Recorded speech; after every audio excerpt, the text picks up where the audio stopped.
Baik, perkenalkan nama saya Andrian dengan NIM 44523010060. Pada kesempatan kali ini akan membahas tentang etika berekspresi di media sosial. Salah satunya adalah kasus yang pernah viral di Indonesia, yaitu kasus Audrey pada tahun 2019. Justice for Audrey. Ingat nggak sama tagar Justice for Audrey yang sempat viral banget di tahun 2019?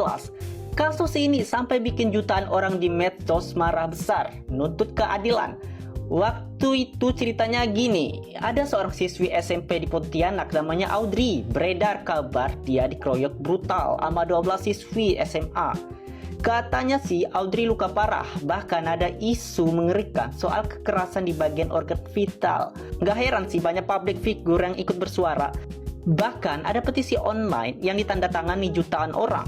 Tapi pas polisi turun tangan dan nyelidikin, hasilnya beda jauh dari cerita awal. Jumlah pelaku bukan 12 orang, tapi cuma 3 yang terlibat langsung. Kejadiannya pun bukan pengeroyokan massal, tapi perkelahian 1 vs 1 yang berujung saling dorong dan beberapa kekerasan fisik kecil lainnya. Dan yang paling penting, hasil visum di rumah sakit membantah klaim soal luka serius, termasuk isu kekerasan di organ vital. Itu nggak terbukti sama sekali. Akhirnya publik tahu kalau narasi yang viral waktu itu cuma dibumbuin berlebihan. Tapi meskipun cerita awalnya melenceng, kasus ini tetap masuk kategori kekerasan terhadap anak dan pelakunya tetap diproses hukum. Dan iya, muncullah tagar baru, Audrey juga bersalah. Kasus Audrey ini salah satu kasus prank terbesar pada masanya. Satu Indonesia dibohongi sama bocah 14 tahun, bejir. Kasus ini bermula dari unggahan di media sosial yang menyebutkan bahwa Audrey menjadi korban penganiayaan berat.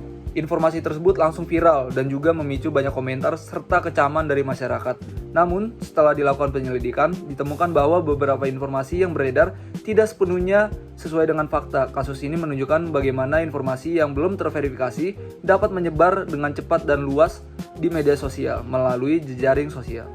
Nah, menurut saya, masalah ini terjadi karena banyaknya pengguna media sosial yang langsung percaya dan juga menyebarkan informasi tanpa melakukan verifikasi terlebih dahulu, di mana kita seharusnya sebagai audiens dan juga sebagai pengguna di media sosial harus lebih bijak dalam bermedia sosial dan juga memastikan kebenaran informasi, menggunakan bahasa yang sopan dan juga tidak mudah terprovokasi. Dengan begitu, kita dapat mencegah penyebaran hoaks dan juga menciptakan lingkungan media sosial yang lebih sehat.